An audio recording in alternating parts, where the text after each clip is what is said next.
हर पहेली का उत्तर हमारे चयन में होता है अंगराज,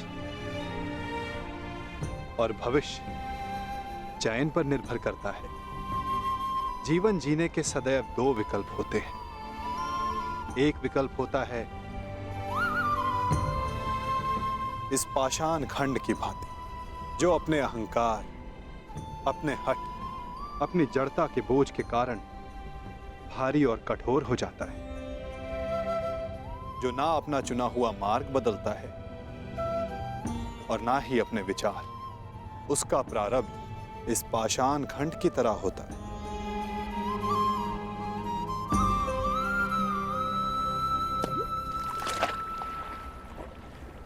जल में डूब जाना।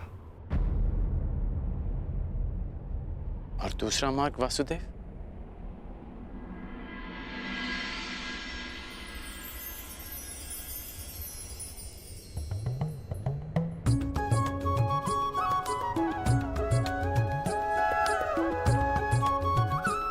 भक्ति मार्ग, इस मोर पंख की भांति हल्का, जो वायु के वेग में बहता है।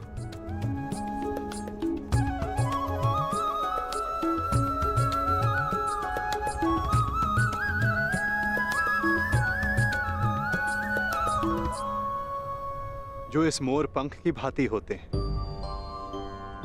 वे अपने आप को ईश्वर की इच्छा के हाथों ऐसे समर्पित कर देते हैं जैसे इसने स्वयं को वायु को समर्पित किया।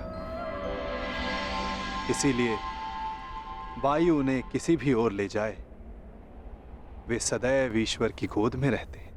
यदि हर बात में ईश्वर की इच्छा है और प्रकृति भी ईश्वर की गोद है, तो ये पाषाण ईश्वर की गोद में ही गया है।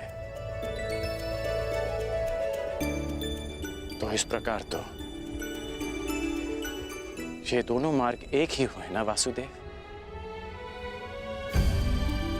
पाषाण हो या पंख, वायु के साथ बहें या जल में मग्न हो जाएं, रहना तो ईश्वर के साथ ही है।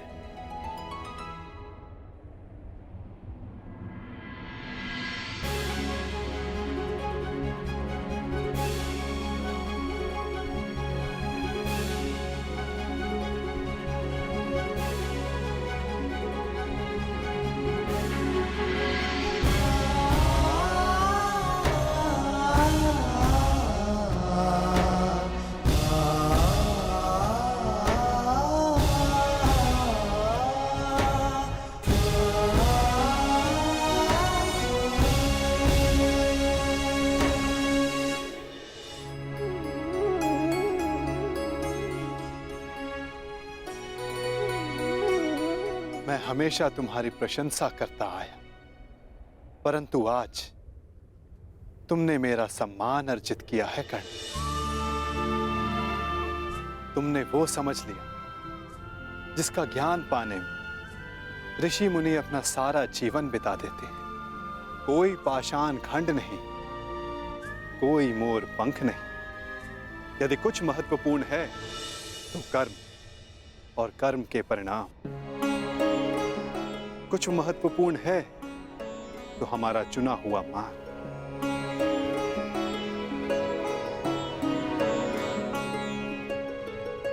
बहुत ज्यादा सोचते हो अंगराज, बहुत समय भी व्यर्थ करते हो।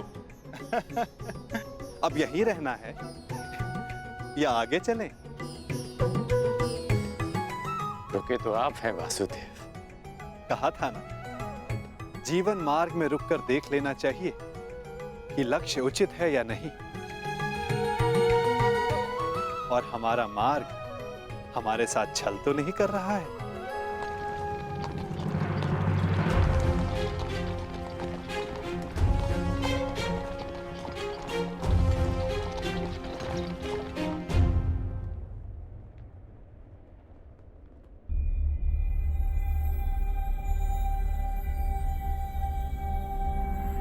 ये दो रथ क्यों वासुदेव?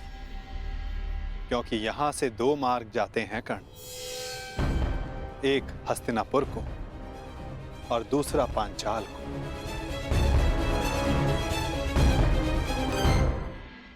ये दो रथ क्यों वासुदेव?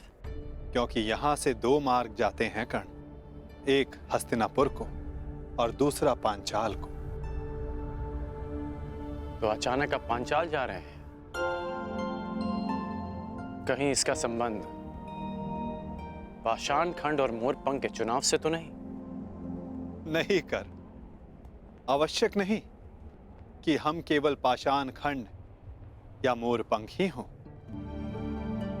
कभी कभी कर्म के साथ साथ निमित्त भी महत्वपूर्ण होता है। हम में से कुछ पाषाण पानी के लिए निमित्त होते हैं, मोरपंख के लिए वायु का और निर्माण के लिए अग्नि का। निर्माण के लिए अग्नि का? परंतु अग्नि तो सब भस्म कर देती है। हाँ, परंतु यही अग्नि पवित्र भी करती है अंगराज। और ऐसी ही एक अग्नि का साक्षी बनने जा रहा हूं मैं, जो एक पिता के मन में उत्पन्न हुई। वो अग्नि जो एक दिन सब पवित्र कर देगी।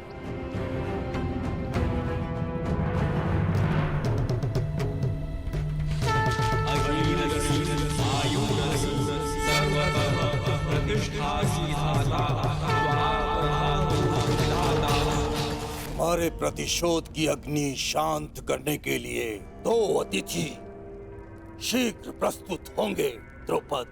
मैं भी उनके स्वागत के लिए आतुर हूं ऋषिवर। तब से जब से द्रोण ने मेरा अपमान किया। ये कैसी विचित्र अग्नि है द्वारकाधीश? अग्नि अग्नि होती है कर्ण। हाँ, उत्पत्ति का कारण और उद्गम भिन्न हो सकते हैं। लालच की अग्नि, घृणा की अग्नि, छल कपट की अग्नि। आशा करता हूं जब कभी ऐसी अग्नि से तुम्हारा सामना होगा तो तुम उचित निर्णय लोगे कर्ण। एक बात का आश्चर्य है वासुदेव, आप पांडवों के ममेरे भाई हैं, तो मुझे लगा कि आप मुझे कुमार दुर्योधन से दूर करने का प्रयास करेंगे, परंतु आपने ऐसा नहीं किया। क्योंकि सारथी का कार्य केवल मार्ग दिखाना होता है अंगराज, चयन तो रथ ही करेगा। फिर भी यदि समय आने पर चुनाव करना पड़ा तो किसका चुनाव करोगे अंगराज?